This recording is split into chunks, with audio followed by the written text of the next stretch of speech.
ಸರ್ವ ಕರ್ನಾಟಕ ವೀಕ್ಷಕರಿಗೆ ಸ್ವಾಗತ. ನಮ್ಮ ಚಾನೆಲ್ ಸಬ್ಸ್ಕ್ರೈಬ್ ಮಾಡಿ ಮತ್ತು ಲೈಕ್ ಮಾಡಿ, ಶೇರ್ ಮಾಡಿ.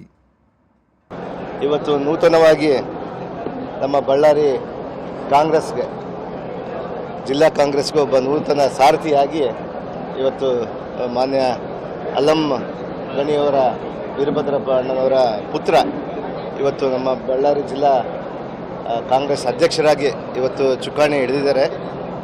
ಅವರು ಇವತ್ತು ನೂತನವಾಗಿ ಅಧ್ಯಕ್ಷರಾದಮೇಲೆ ಬಳ್ಳಾರಿ ಕಾಂಗ್ರೆಸ್ಸಲ್ಲಿ ಇವತ್ತು ಅನೇಕ ಯುವ ಮುಖಂಡರಿಗೆ ಮತ್ತು ಅನೇಕ ಎಲ್ಲ ಕಾರ್ಯಕರ್ತರಿಗೂ ಒಂದು ಒಳ್ಳೆಯ ಹುರಿದುಂಬಿ ಇವತ್ತು ಅಧ್ಯಕ್ಷರಾದಮೇಲೆ ಇವತ್ತು ಹೊಸ ಒಂದು ಚೈತನ್ಯವನ್ನು ತಂದುಕೊಂಡು ಇವತ್ತು ನಗರದಲ್ಲಿನೇ ಕಾಂಗ್ರೆಸ್ ಆಫೀಸನ್ನು ಕೂಡ ಮಾಡಬೇಕಂತೇಳಿ ಇವತ್ತು ನೂತನ ಕಾರ್ಯಾಲಯವನ್ನು ಕೂಡ ಇವತ್ತು ಸ್ಟಾರ್ಟ್ ಮಾಡಿದ್ದೀವಿ.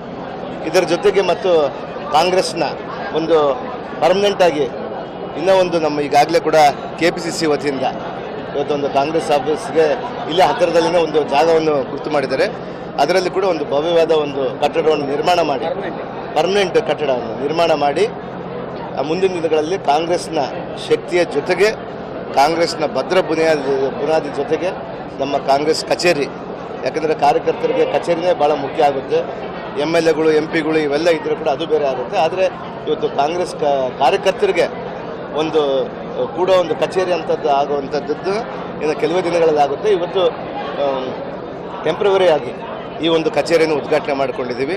ಮಾನ್ಯ ಅಲ್ಲಂ ಪ್ರಶಾಂತ್ ಅವರಿಗೆ ಮತ್ತು ಅವರ ತಂಡದ ಎಲ್ಲ ಕಾರ್ಯಕರ್ತರಿಗೆ ಮತ್ತು ಬಳ್ಳಾರಿ ಜಿಲ್ಲೆ ಕಾಂಗ್ರೆಸ್ಗೆ ಇವತ್ತು ಭಾಳ ಅನುಕೂಲ ಆಗ್ತಿದೆ ಅನ್ನುವಂಥ ವಿಚಾರವನ್ನು ತಿಳಿಸ್ತೇವೆ. ಭಾಳ ಅದ್ಭುತವಾಗಿ ಅದು ಸುಮಾರಾಗಿ 4 ಫ್ಲೋರ್ ಬರುತ್ತೆ. ಅದು ಸುಮಾರು ಒಂದು 5 ಕೋಟಿ ರೂಪಾಯಿ ಮೂಲಕ ಅದನ್ನು ಕಟ್ಟಡನ ನಿರ್ಮಾಣ ಮಾಡಲಿಕ್ಕೆ ಇವತ್ತು ಈಗಾಗಲೇ ಕೂಡ KPCC ಅಧ್ಯಕ್ಷರು ಮತ್ತು ನಾಸಿರ್ ಹುಸೇನ್ ಅವರು ರಾಜ್ಯಸಭಾ ಸದಸ್ಯರು ಮತ್ತು ನಮ್ಮ ಭರತ್ ರೆಡ್ಡಿ ಅವರು ಶಾಸಕರು ಮತ್ತು ನಮ್ಮ ಎಲ್ಲ ಅಂದರೆ ನಮ್ಮ ಜಿಲ್ಲೆಗೆ 2 ಶಾಸಕರು ನಾವು ಬರ್ತೀವಿ.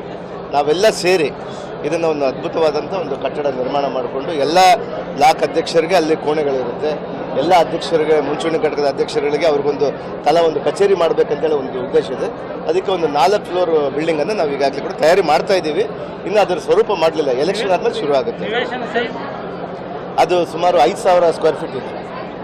ಇಲ್ಲೇ ನಮ್ಮ ಗಾಂಧಿನಗರ ಭಾಗದಲ್ಲೇ ಅದನ್ನು ತಗೊಂಡಿದ್ದೀವಿ. ಅಲ್ಲ, ನಿವೇಶನ ಬಿಟ್ಟು, ನಿವೇಶನ ಇವತ್ತೇನು ನಾವು ಜಾಗದ್ದು ಅದು ಇನ್ನೂ ತೊಗೊತಾ ಇದ್ವಿ. ಅದು 60 ಲಕ್ಷ, ಅದು ಎಷ್ಟು ಬಿದ್ದಿದೆ ಗೊತ್ತಿಲ್ಲ. ಅದನ್ನು ತೊಗೊಂಡು ನಾವು ಕಟ್ಟಡನ ನಾವು ಆ ರೀತಿಯಾಗಿ ನಿರ್ಮಾಣ ಮಾಡ್ತೀವಿ. ಹೌದು, KPCC ಆಸ್ತಿಯಾಗಿ ಉಳ್ಕೊಂಡು 70 ವರ್ಷಗಟ್ಟಲೆ ಕಾಂಗ್ರೆಸ್ ಅಧಿಕಾರ ಮಾಡಿದ್ರು. 70 ವರ್ಷದಲ್ಲಿ ಪರ್ಮನೆಂಟ್ ಆಗಿ ಒಂದು ಕಟ್ಟಡ ಕಟ್ಟಕ್ಕಾಗಲಿಲ್ಲ ಕಾಂಗ್ರೆಸ್ಗೆ. BJP ಅವರು 10 ವರ್ಷದಲ್ಲಿ ಒಂದು ಕಟ್ಟಡ ಮಾಡಿದೆ ಸರ್. ಇಲ್ಲ, ಅನೇಕ ನಮ್ಮದು ಸಮುದ್ರ, ಕಾಂಗ್ರೆಸ್ ಪಕ್ಷ ಅಂದರೆ ಭಾಳ ದೊಡ್ಡ ಸಮುದ್ರ. ಇದಕ್ಕೆ ಕಚೇರಿ ಇಲ್ಲಾಂದ್ರೂ ಕೂಡ ಪ್ರತಿಯೊಬ್ಬ ಕಾರ್ಯಕರ್ತರ ಮನೆಯೇ ಕಚೇರಿ ನಾವು ಅಂದ್ಕೊಂಡಿವಿ. ಯಾಕಂದರೆ ಇವತ್ತು ನಾವು ಹೊಸದಾಗಿ ನಾವು ಬಂದಿದ್ದೀವಿ. ಇವತ್ತು ಹೊಸದಾಗಿ ಅಧ್ಯಕ್ಷರಾಗಿದ್ದಾರೆ, ನಗರ ಶಾಸಕರು ಇವತ್ತು ನಮ್ಮ ಕಾಂಗ್ರೆಸ್ ಶಾಸಕರೇ ಇದ್ದಾರೆ. ಹಂಗಾಗಿ ಇವತ್ತು ಕಾಂಗ್ರೆಸ್ನ ಭದ್ರ ಬುನಾದಿ ಮಾಡಲಿಕ್ಕೆ ಹೊಸ ನಿವೇಶನವನ್ನು ಕೂಡ ನಾವು ಕಟ್ತಾ ಇದ್ದೀವಿ.